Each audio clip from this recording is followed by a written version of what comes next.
Hello, friends from the ethnically correct land of the beautiful. We are gathered here today to talk about a topic that is interesting. It's called professional behaviors and what that means. So we have to hunt for a definition of professionalism. And so we looked for various definitions and found one. And it says that professionalism is when a person conforms to the technical and or ethical standards of his or her profession. A professional is courteous, conscientious, and generally businesslike in his or her workplace. And of course, this extends past the workplace, right? Because sometimes we are expected socially to be professional in other contexts, such as restaurants and museums, and other places where there are more than, let's say, 5 or 10 individuals. So the topic here today is, what does that mean? What does it mean to be professional? How does it manifest itself? And then we're going to talk about mannerisms and how we define what it means to be a high-class individual and what are the marks of an unclassy or classless person, and what that says about our ideas around what is proper and whether ethnic people have their own interpretations of those mores and behaviors. With me, of course, is Winter White. Hi, Winter. Hey. And Tehu Smythe. Hello. Good evening. Good evening. So let's delve into this topic. All of us have worked in corporate America at some level, and we've always been confronted with the idea of being professional and what that means. I am in the IT world, and in the IT world, these rules, I think, are a lot more lax than they would be in other realms. So in IT, there is an acceptability of jeans and regular shirts. They should have a collar or that kind of stuff, but no one is expected to really bring suits and ties into the workforce because that would not be acceptable given the culture. And each of you, I think, has their own experience to share about what is expected at your workplace. But one of the important aspects for me is the customer service. And I'm told every day that I have to be very generous with my customers and that I have to treat them with the utmost respect. And that even if I am in opposition or if I have any kind of challenge with the way people are addressing me, that I have to kind of suck it up. And being an ethnic guy, that I can't afford to let the passionate Mexican guy seep through because, I can really cut a bitch and that I have that shrewd, almost flagellating manner with people when I disagree with them. And both of you, we've talked about this. You've seen me read people. And for those who don't know, when you read somebody is when you really tell them how it is. And I love that expression. I have an innate ability to just tell people, you're wrong, and these are the reasons why, and you need to correct that behavior. But as a professional, I can't do that. I have to always operate within the margins of acceptability. And sometimes those are very tight margins, and I hate tight roads. And I like the amplitude of a large road with a carpool lane. And so I ask you guys, how do you deal in your own corporate structures with professionalism and what that means? We'll start with Tehu. So being professional is a refined and polished kind of presentation from my experience. And I think it's a little unfortunate that we have, generally as a society, become a little bit more relaxed about what professionalism means. There's a reason professional conduct is in place. I think there has to be a difference between how you behave in a work environment versus how you behave with friends or family. Also how you present yourself. You are judged based on the way you present yourself in a professional environment. And that means a couple of things: that you are well groomed, that you're using appropriate language, you're not using swear words. You don't necessarily have to be in a suit and tie, but you're appropriately addressed. We've gone in a little bit removed from that. I'm not quite sure what's happened, whether it's not regarded with the same prestige it used to once have, whether it's kind of considered uncool now or maybe old school to be kind of, all polished and refined and presented. But I think it's a shame that there's a reason that's in place. And whether you like it or not, you're always unconsciously and very much constantly judged in how you present yourself in the work environment. Winter, I'd love to get your experience and your own thoughts about this, because I've observed that you have dealt with this in a broad range of ways. Oh God, yeah. Because of my nature of work, I am a instructor, which means that I have to get up in front of people.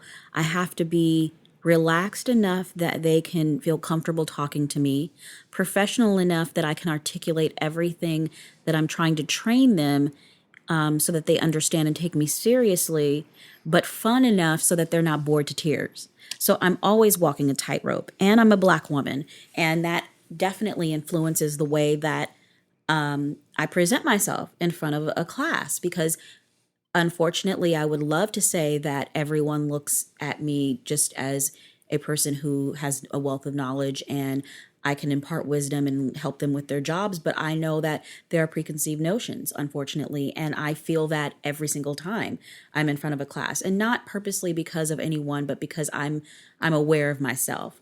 I've definitely in my older age had to not beat myself up or not put that at the forefront of my mind, because that would just drive me crazy. But it's a tightrope for me. It's a tightrope.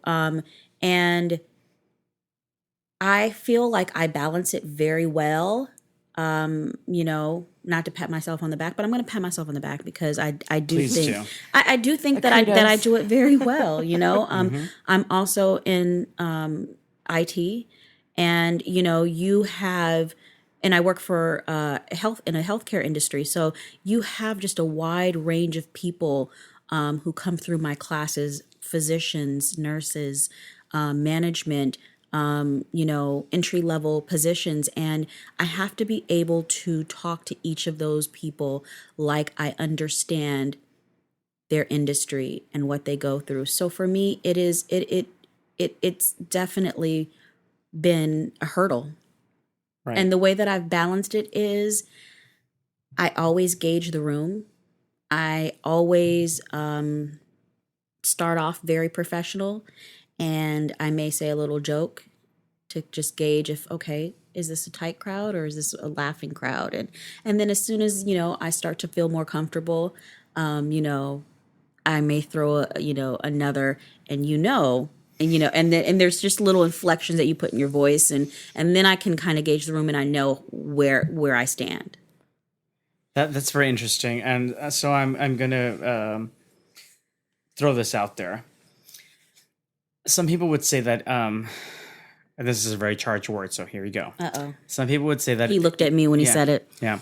Some people would say that Ebonics has no place in the workplace, right? Mm-hmm. That lingo that has been categorized by some sort of language academy in the United States of America as being non-standard English as used by primarily African American communities is unacceptable in the workplace. Which is BS, because come on now, this whole culture now speaks in quote unquote Ebonics. I mean, come on. Right. I mean, really, go ahead. I'm sorry. So my question to you is, I've observed you as an instructor, and mm-hmm. I think you leave Ebonics out of your classroom presentations, mm-hmm. right? Mm-hmm. You stick to material, and mm-hmm. and you try your best to convey it in language that is technical, mm-hmm. in language that is conducive to getting people to understand functionality in applications, right? Because you're in the realm of IT, right? And so some would say that is part of your success, is that you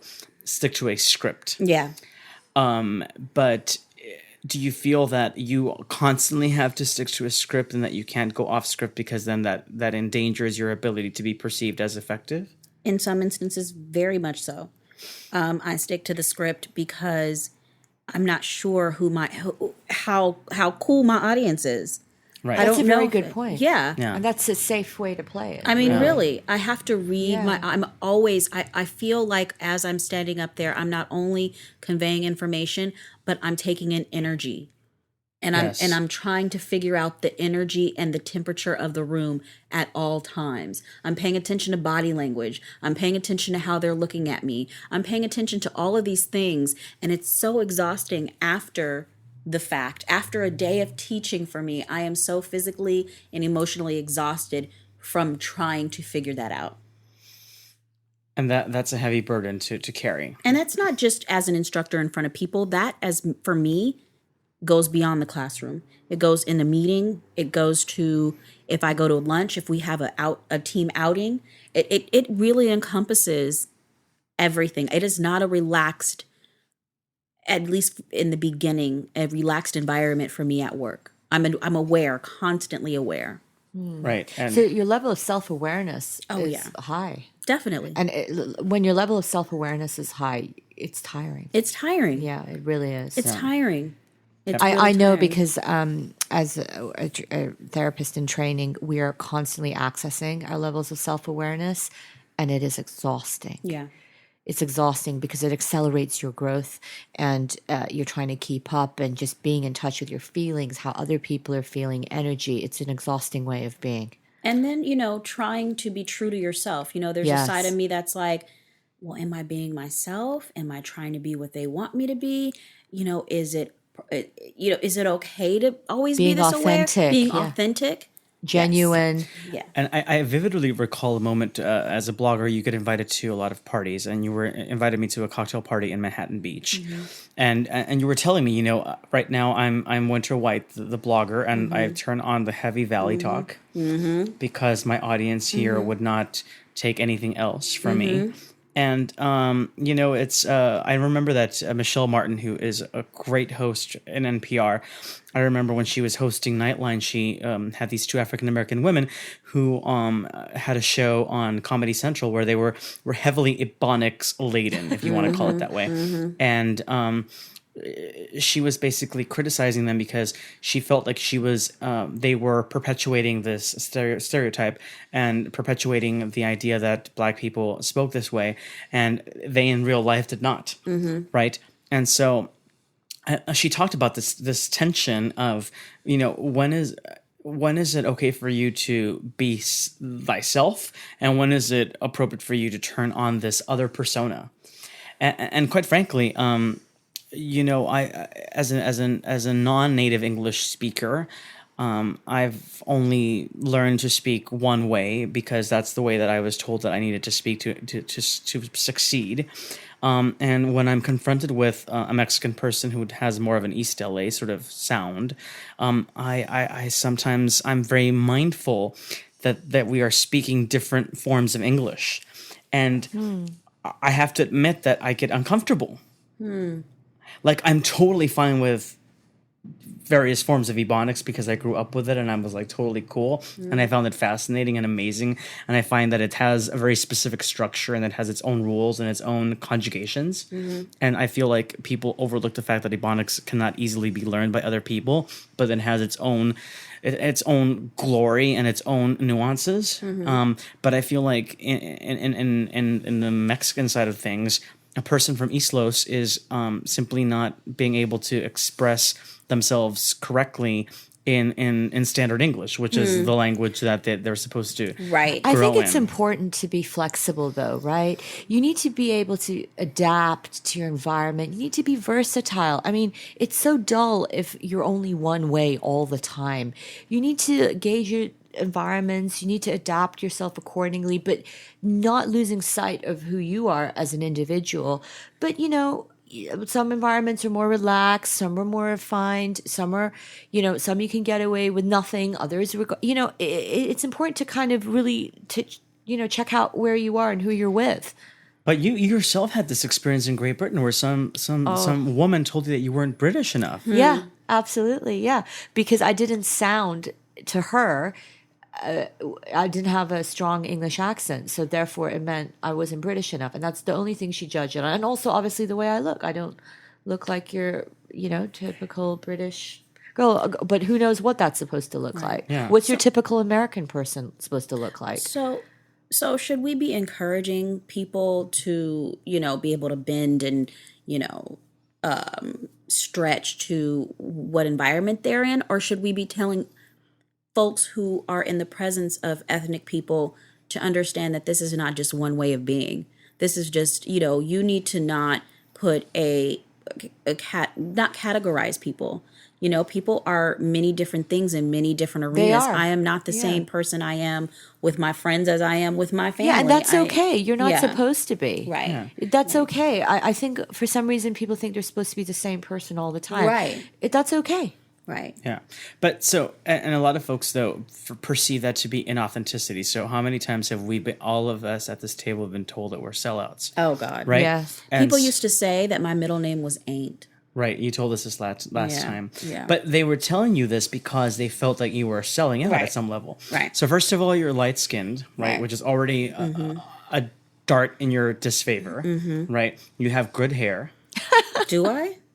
Well, Sure you do. This is a weave, boo-boo. but I've seen you have good hair, right? Okay, So if okay. we're going down the checklist, we're going down the That's interesting. checklist. Okay, this is controversial, but if you're Okay. African American, the lighter you are, the if you have good hair, people are like, they're automatically kind of. Okay. There is something Is stacked. this from other African American people or from other cultures? Well, I ask you that question. Okay. Right. So does that mean you're written off? Are you less black? I am, you know what? I don't know if my skin tone or my hair for that matter made people say, my middle name is Ain't, or I honestly think this is what I was honestly told by someone, that it wasn't because of how I speak or that I spoke proper or the words that I used. It's how my voice sounded. It's that the inflection in my voice sounded like a white girl. Because I mean, in that person's perspective, you are from the east side of Long Beach just like me. And it's just the way that you say certain words. And I was just like, well, maybe that is. I mean, I don't know. Such a Right. disregard for Yeah. your individuality, though, Right. really, isn't it? Right. Gosh. Right. And so what this translate into professional environments is that people they expect certain things from you when you come to the workplace, right? And then there's already a notion, okay, if this person is black, maybe we're okay with loudness. Right? Oh, here we go. Here we go, right? We have to go there. We have to go here. It's important. We were talking about this. There is this notion among people that black folks are naturally loud. And we could really delve into this topic for ages because we could examine the origins of said loudness in tracing back to the times where in slave plantations, one slave was not in close proximity to another, and so they needed to be loud so that others could hear them, or they were proclaiming a psalm to remind them that they would be liberated at one point in time, and that their current condition did not speak about their soul, but that they spoke about their physical condition or whatever. But there's this equation. Okay, if this person is black, they have a natural propensity to be loud, and we perceive that to be unclassy. So it's like unclassy black folks are loud. Can I just add to that, though? Is it just black people or is it all ethnic people? Because I just seem to call all ethnic people are loud. They're louder than white people. Middle Eastern people are loud. Oh my God, we can't even communicate without yelling at each other. Everything is so expressive. Hispanic people are just as loud, loud, expressive, joyous. So I think it's all ethnic people, but it seems like black people get the most rap about it. Yeah. And you say maybe it was because back in, the slave days, maybe they were trying to express themselves from far away. I say, well, maybe it's a people who have felt oppressed for so long. Now we are, trying to proclaim, I'm here, listen to me, and maybe that's the reason. But like you said, Tehu, I think it's a lot of different cultures are that way, You're going to be loud if you're Right. from a culture, Right. presumably. Yeah. So, that's something that we want you to talk to us about by visiting our Twitter page at Ethnic Correct and Facebook Ethnically Correct. Do you agree with this idea that ethnic cultures, for the most part, amalgamated, are louder in their dealings with with each other, with society, with their own family, friends, etc. And is this idea that that if you're a particular type of white person that somehow you're raised to be quiet, because we all know that even within white Anglo-Saxon Caucasia, there are various differences between Italians, for example, that have been traditionally held to be also very ebullient and effervescent, and other cultures within, Eastern Europeans by some Western European peoples are judged to be of a different white descent. Yeah, right, that's true. and so forth. And so, did we get this notion that being quiet and ginger and polite is the hallmark of an aristocrat? And is that the idea that people that were aristocratic and regal had the quiet of their castles and their manners, and they dedicated time to reading and writing, which are all quiet activities. Yes. Like if you're dedicating Yeah. yourself to reading and writing, that's one thing, versus if you're out in the fields or if you're out communicating. Right. The It's the one of a Performing. noble gentleman and Yes, exactly. chivalry and, the kind of the Jane Austen like repertoire of, this intellectual. yeah, Yeah. yeah. And I mean, to be honest, I am of ethnic origin, and sometimes I do appreciate the loud, obnoxious banter and all that good stuff. But sometimes I don't want to hear you. I don't want to hear your loud music, aka my neighbors. After 10 o'clock, I don't want to hear that banda music. Right. Like, shut it down because it's obnoxious. So my issue with loudness actually is not to do per se with Black people or, my issue with loudness is that it stirs up something in me with mindfulness. And mindfulness is it's a really hot topic at the moment, and it's about being aware of your surroundings and being aware of yourself and your surroundings. When you are loud and you are over the top and expressing yourself, you cannot be loud and be mindful at the same time. It is virtually impossible, because if you're being loud and you're expressing yourself, you cannot be taking the time to be listening to others or being aware of your surroundings. And some people just really need to take a minute and just take in their environments. Not everyone is interested in what you have to say or your opinion. And just because you are raising the volume, it doesn't give you further impertinence or allows you to be obnoxious when other people are in your vicinity. I have this is a real pet peeve of mine. Amen, sister. Because let me tell you something. If I ride the train into work every day, I take Oh, the bless blue your line. Oh boy. I take the blue line to the red line, and I take it almost the whole way each way.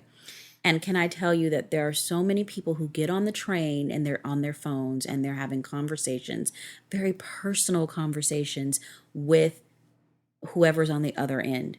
I mean, conversations about healthcare, conversations about children and money. I have people who get on the train and they have their music playing directly from their phones, and it's not just Black people. I mean, it is, and it is about mindfulness, Tehu. I think that's the perfect way to put it. We are trying to desperately access mindfulness at the moment. There's workshops everywhere. There's seminars. People are giving public appearances about mindfulness, because as a society, we've really gotten away from mindfulness. There's a total disregard of others. We are not, it's one thing being loud when you're just with another person in a private environment, in a home somewhere. But when you're in a public space, Yeah.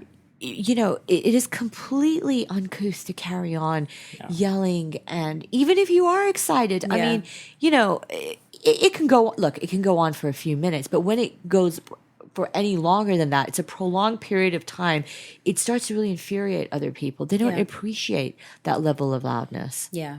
I think that our culture right now has really, though, promoted and promulgated this idea that being loud and affirmative and to some degree histrionic about it is prizeworthy, right? So Yes. all the Real Housewives at some level, He who shouts the loudest all is the Real heard. Housewives, for Right. example, have gotten popular because they are Right. loud and declarative. NeNe Leakes is who she is because she's obstreperous. Right. She's loud and she's in your face, and we love that about her because she takes no challenges and goes forth charging to fulfill her agenda, right? But we have to remind ourselves that this is within the context of a show.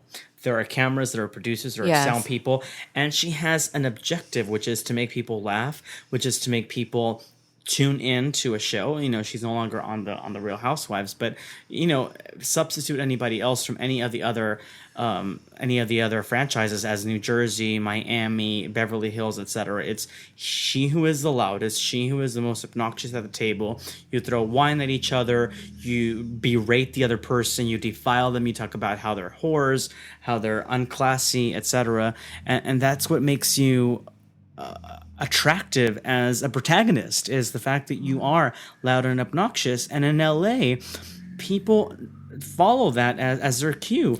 They go into a store and they're like, well, I'm going to buy this sweater that's $800. Do you think that's like a steal or whatever? It's like nobody cares, but they think that they are highlighting to the world how rich and fabulous they are. And I think a lot of times too, people relate loudness and being obnoxious as I'm just keeping it real. To us it's obnoxious, but to them it's I'm being myself. I'm not going to let anyone, tell me that I can't, be myself and say what I want. So people relate that to I'm being my authentic self as opposed to you're being obnoxious. Correct. I think NeNe Correct. Leakes would Yeah. say, I I'm not completely loud, agree. I'm NeNe. Right. And that's special to who I am. And no matter what, I'm going to be that. And you either accept it or you don't. Right. It's a sad state of affairs, really. Yeah. It's not great values Everything being in placed. context. I mean, everything in context. There's a place and a time for everything. But in a boardroom, for example, when everybody is supposed to be looking out for investors and the good of the company, you don't necessarily want somebody that is going to really annihilate everybody else with their voice, because then they look like a tyrant and they're not taking their colleagues into consideration, and they're not taking everybody You're else's supposed to be a team perspective. player. Yeah. That's And- what it's all about. And this kind of stuff comes out in evaluations. How you relate to other people is God, just yeah. as important as to how you relate to your customer base or to your boss. Right. Right. Relating to other people is so key. It's unreal. It's it more, really is. and I've learned, that it's more about other people in life than it is about you. It's more important to me at this point in my life to make other people feel good and to be a positive, not influence, but a positive perspective, than it is for me to try and always say something and have to have the last word and have to be, seen. Acquiescing. And yeah. the meaning to self, we get a lot of meaning to ourself through our interactions with others. Right. It's not just all about I, me, solo all the time. Your interactions with others also gives a lot of meaning to your life. Yeah, and so the last question is, do we expect men to be louder than women? And do we put women down for being loud more than we do men? I think it's equal. I think it's just as appalling. Right, but to is hear. our expectation, so, if in our household or if growing up we saw men being loud as indicating their authority over other people, do we accept that more than women being loud? Because when women are being loud, they're being obnoxious, they're being complaining, they are Not classy. nonconform and unclassy, right? Right, because the first thing that I wouldn't call a man who's being loud unclassy. Like that is something that we completely subjugate women to. Are you classy or are you not? Well, I would. As if, but as if that's something to strive for. I want to be classy, And when did that become the epitome? I think a loud man characteristic? that doesn't shut up is just as unclassy as a woman who doesn't. For me, there is nothing more unattractive than a man that doesn't know how to shut up and runs his mouth incessantly. It's infuriating. And on the I other couldn't side tolerate of that that, company a for too woman- long. Right. And but on the other side, a woman may say, that man is take charge. That man is funny. That man is... Right, he's an alpha male. Yeah. Yeah. And we're enamored with alpha males, even in our current society. But can you be an alpha male without doing that? Sure you can. I think you can, but in current day America, I think being obstreperous, obnoxious, loud, and belligerent is the hallmark of a powerful person. You have to exude those capabilities because we like histrionic people. We like people that are of noteworthy stature because they put others down, because they tell other people what it's like. You know, they say, "Well, you're just a scumbag, and you're nobody, and I'm going to tell you why." And I think it's unfortunate because it really brings people down instead of building them up. It really does. But that's a behavior, and so and I would agree that it is utterly unprofessional, because the workplace is supposed to be a place where you validate one another so that you can reach the ultimate goal of success. But we've talked copiously as both men and women of ethnic and non-ethnic origin. So now we invite you to tell us whether we absolutely are derailed in terms of our analysis, or whether we're spot on. So whether your ideas are to the contrary or in agreement, please visit us at Ethnic Correct in the Twitter world and on Facebook at Ethnically Correct. We wish you all an amazing Happy New Year 2016. We will see you then. For now, here from the great city of Santa Monica, for Tehu Smythe and Winter White, I'm Alex Venegas. Bye.